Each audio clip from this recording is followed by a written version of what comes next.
হাই বন্ধুসকল, আপোনালোকক আমাৰ ইউটিউব চেনেলৰ অন্য এটা ভিডিঅ'লৈ স্বাগতম জনালোঁ। এইবাৰ অসম আৰক্ষী কনিষ্টবলৰ পদত কেনা লাগিল।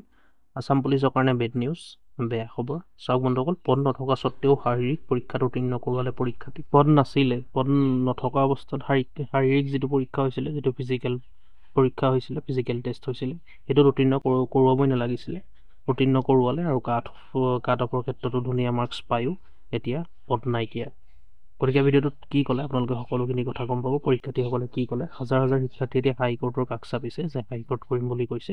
ভিডিঅ'টোত সকলোখিনি কথা গম পাব যে অসম পুলিচৰ, অসম আৰক্ষীৰ কেনেকুৱা ধৰণৰ ভেকেঞ্চিৰ ওপৰত কেনা লাগিছে, কেনেকুৱা এটা ছিষ্টেম হৈ গৈছে। মানে চব পদ নথকা স্বত্বেও আকৌ ফিজিকেল লৈছে, ফিজিকেল টেষ্ট লৈছে। ভিডিঅ'টোত সকলোখিনি কথা গম পাব আৰু আপোনালোকৰ মতামত কমেণ্টত নিশ্চয়।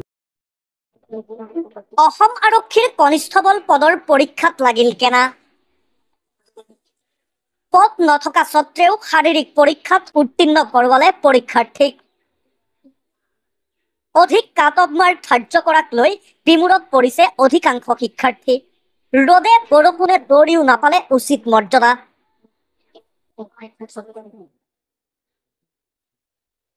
ছাৰহঁতে এইটো নাচালে যে যোনখিনি টাইমত ইণ্টাৰভিউ হৈছিলে সেইখিনি বহুত ৰ'দ বৰষুণ বতাহ তেনেকুৱা অৱস্থা হৈছিলে। বোকাত দৌৰি আমি ল'ৰাবিলাকে হয়তো হেৰি কৰিছে, সেই মাৰ্কখিনি ইনক্লুড নকৰি জোখত থাকি অধিক মাৰ্ক বঢ়াই দিছে। অসম আৰক্ষীৰ কনিষ্টবল পদত এইবাৰ বিসংগতিৰ অভিযোগ তুলিলে ৰাজ্যৰ প্ৰায় 4 সহস্ৰাধিক পৰীক্ষাৰ্থীয়ে। কিয়নো কিছুদিন পূৰ্বে হৈ যোৱা অসম আৰক্ষীৰ কনিষ্টবল পদৰ শাৰীৰিক পৰীক্ষাত উত্তীৰ্ণ হৈও অধিক কাট অফ নম্বৰ দিয়াৰ বাবে এতিয়া লিখিত পৰীক্ষাৰ বাবে নাম নাহিল 4,000ৰো অধিক পৰীক্ষাৰ্থীৰ।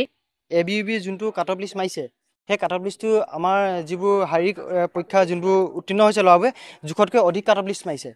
সেই কাট অফ লিষ্ট মানে কেণ্ডিডেটবোৰ সুখী নহয়, কাৰণ যিবোৰ জোখতকৈ আপোনাৰ ধেমাজি ডিষ্ট্ৰিক্টৰে হওক বা কোনোবা মাজুলীয়ে হওক, ছাপ'জ আপোনাৰ 33.82 মাৰিছে আৰু আপোনাৰ মাজুলী মাৰিছে 32 তেনেকুৱা মাৰিছে। মানে পৰীক্ষাৰ্থীসকলৰ অভিযোগ অনুসৰি অসমৰ প্ৰতিখন জিলাতেই সৃষ্টি হৈছে এনে বিসংগতি, যিসমূহ বিসংগতিক লৈ এতিয়া বিমূৰত পৰিছে এইসকল পৰীক্ষাৰ্থী। সেয়ে দেওবাৰে পুৱাই ৰাজ্যৰ ভিন্ন প্ৰান্তৰ পৰা আহি গুৱাহাটী মহানগৰীত উপস্থিত এইসকল পৰীক্ষাৰ্থী সংবাদ মাধ্যমৰ সন্মুখত তেওঁলোকৰ পৰীক্ষাৰ বিসংগতিৰ কথা ব্যক্ত কৰিলে এইদৰে। একচুৱেলি আমাৰ 1:5কে মাতিব লাগিছিলে, কিন্তু মাতিলে 1:2কে। আমি অনুমানিক ক'ব বিচাৰিছোঁ। সেইকাৰণে আমি গুৱাহাটী উচ্চ ন্যায়ালয়ৰ ওচৰত আমি অহা কাইলৈ আমি দাখিল কৰিম। অভিযোগ অনুসৰি জিলা ভিত্তিত পদসমূহ ধাৰ্য নকৰাকৈ কাট অফ নম্বৰ দিয়াৰ অভিযোগ আৰক্ষী নিযুক্তি বৰ্ডৰ বিৰুদ্ধে। লগতে মহিলা প্ৰাৰ্থীৰ পদ নথকা স্বত্বেও শাৰীৰিক পৰীক্ষাত উত্তীৰ্ণ কৰোৱালে পৰীক্ষাৰ্থীক।